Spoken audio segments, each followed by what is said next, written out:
नमस्कार दोस्तों, आप देख रहे हैं मीडिया डिक्शनरी और मैं हूं डॉक्टर भावना। आज हम मीडिया डिक्शनरी पर बात करेंगे हमारे टर्म नंबर 157 की, और ये है डिजिटल प्रोटेस्ट या डिजिटल एक्टिविज्म या फिर डिजिटल मूवमेंट, जो आप चाहें वो कह लें। और इसके बारे में हम इसलिए भी चर्चा कर रहे हैं क्योंकि नेपाल में जो जेन ज़ी क्रांति हुई है उसकी वजह से एक बार फिर से डिजिटल प्रोटेस्ट लाइमलाइट में आया है। और हमने देखा कि किस तरीके से श्रीलंका में या फिर बांग्लादेश में वहाँ पर भी जो सत्ता परिवर्तन हुआ उसमें इस डिजिटल मूवमेंट ने कितना बड़ा योगदान निभाया था या कितना बड़ा इसका रोल रहा है।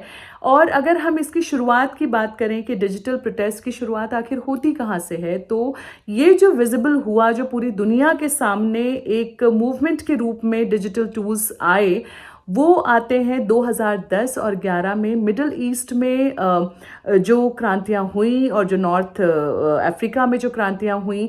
और हमने देखा कि किस तरीके से जो डेमोक्रेसी थी उसके सपोर्ट में और भ्रष्टाचार और एक तरीके से आर्थिक हाहाकार आप कह लें या आर्थिक असमानता के खिलाफ एक आवाज़ उठी, और उसमें इन डिजिटल टूल्स ने बहुत लोगों की मदद की। और हमने देखा कि फिर एक के बाद एक कई देशों में सत्ता परिवर्तन होते चले गए। तो इस तरीके से इन डिजिटल प्रोटेस्ट की शुरुआत 2010 और 11 से होती है।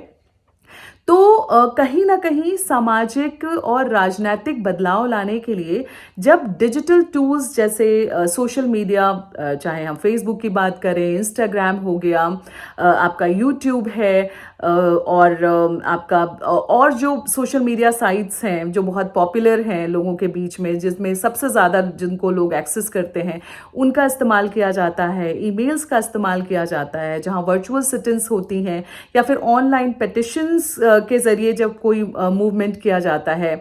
तो ये जो सारे डिजिटल मीडिया टूल्स का जब इस्तेमाल किसी भी आंदोलन को तेज़ करने के लिए किया जाता है, तो इस तरीके के आंदोलन या मूवमेंट को कहीं ना कहीं डिजिटल प्रोटेस्ट या डिजिटल एक्टिविज्म का नाम दिया गया। और इसकी सबसे बड़ी ताकत ये है कि इसे हम राज्य की सीमा में नहीं बांध सकते। ये जंगल की आग की तरह बहुत तेज़ी से फैलता है।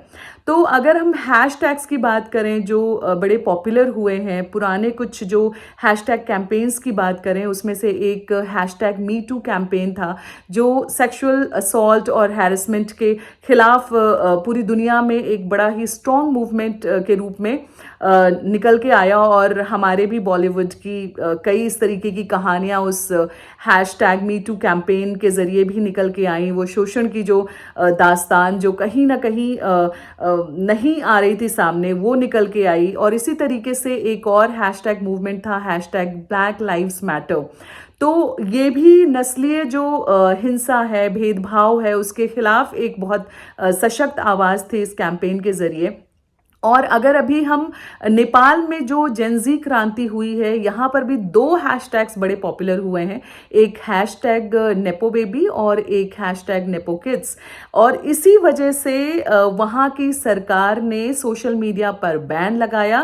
लेकिन सिर्फ सोशल मीडिया पर बैन लगाने की वजह से ये जो गुस्सा है या ये जो युवाओं में आक्रोश है वो नहीं आया, बल्कि इसकी एक और सबसे बड़ी वजह जो बताई जा रही है वो है भ्रष्टाचार। कहा जा रहा है कि वहाँ पर सरकारें और कार्यपालिका, विधायिका, मीडिया और यहाँ तक कि न्यायपालिका, जिससे आखिरी में हमें उम्मीद होती है कि कम से कम हमें वहाँ तो न्याय मिलेगा, वहाँ तो हमारी आवाज़ सुनी जाएगी, जब इन सब के बीच में साठगांठ हुई और इन सब की मिली भगत से जो भ्रष्टाचार वहाँ बढ़ा, तो इससे आक्रोशित होकर भी युवा सड़कों पर उतरा। और फिर जो स्थितियाँ हुई हैं वो सोशल मीडिया के माध्यम से हम सब ने देखा ही है कि वहाँ पर किस तरीके से तख्ता पलट हुआ। ठीक उसी तरीके से जैसे बांग्लादेश की जो प्रधानमंत्री थी उस समय शेख हसीना, उनको भागना पड़ा, वैसे ही यहाँ के भी प्रधानमंत्री को भागना पड़ा और इस्तीफा देना पड़ा।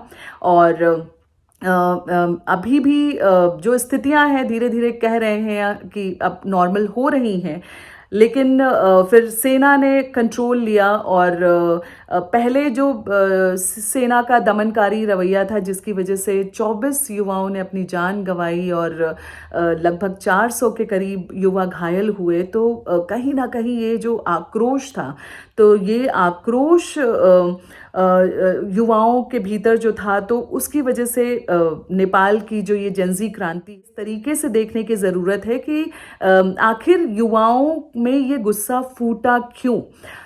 और लेकिन अगर फिर भी हम ये बात करें कि जो ये डिजिटल प्रोटेस्ट हैं इनकी अपनी कमियां क्या हैं, तो हम देखते हैं कि ये डिजिटल प्रोटेस्ट जहां भी हुए हैं वो कहीं ना कहीं दूध में उबाल की तरह रहे हैं। यानी अचानक से गुस्सा फूटता है और तख्ता पलट की बात होती है, लेकिन कोई भी डिजिटल प्रोटेस्ट बड़े ही सुनियोजित ढंग से या किसी विचारधारा के तहत नहीं हुआ, बल्कि जो तात्कालिक समस्याएं थी उस पर युवाओं का जो आक्रोश फूटा उसकी वजह से डिजिटल प्रोटेस्ट हुए हैं, जिन जिन जगहों पे भी हुए हैं। तो इसी वजह से कहीं ना कहीं व्यवस्था परिवर्तन की बात नहीं हुई। सत्ता परिवर्तन तो हुआ है लेकिन व्यवस्था परिवर्तन नहीं हो पाया, क्योंकि ऐसी एक स्ट्रेटजी नहीं थी। और इसी वजह से कई लोग ये जो डिजिटल प्रोटेस्ट होते हैं उनको बहुत ज़्यादा गंभीरता से लेते भी नहीं हैं। लेकिन कुछ भी हो, कम से कम आज का जो युवा है, जो ये जेन जी है, इन सारे प्रोटेस्ट से एक चीज़ तो समझ में आती है कि वो सोशल मीडिया पे वेल कनेक्टेड है और वो जो सत्ताधीश हैं उनके अत्याचारों को, उनके शोषण को, उनकी मनमर्जी को बिल्कुल बर्दाश्त नहीं करेगा। ये बात हर देश के जो सत्ताधीश हैं उन्हें कहीं ना कहीं समझने की ज़रूरत है। और ये डिजिटल प्रोटेस्ट एक तरीके से उनके हाथ में बहुत बड़ी ताकत तो है, लेकिन इसका सही ढंग से अगर इस्तेमाल किया जाए तो व्यवस्था परिवर्तन की भी बात की जा सकती है। और जो देश इस व्यवस्था परिवर्तन की बात करें, जहां पर इन डिजिटल प्रोटेस्ट के माध्यम से व्यवस्था परिवर्तन भी हो, वो दूसरे देशों के लिए भी प्रेरणा का स्रोत बनेंगे। तो उम्मीद है कि आपको ये टर्म अच्छा लगा होगा, और अगर आपको ये टर्म अच्छा लगे तो इसे आप अपने दूसरे साथियों के साथ भी शेयर करें। और thank you so much media dictionary को देखने के लिए, इतना प्यार देने के लिए। जल्द हाजिर होती हूँ एक और नए टर्म के साथ।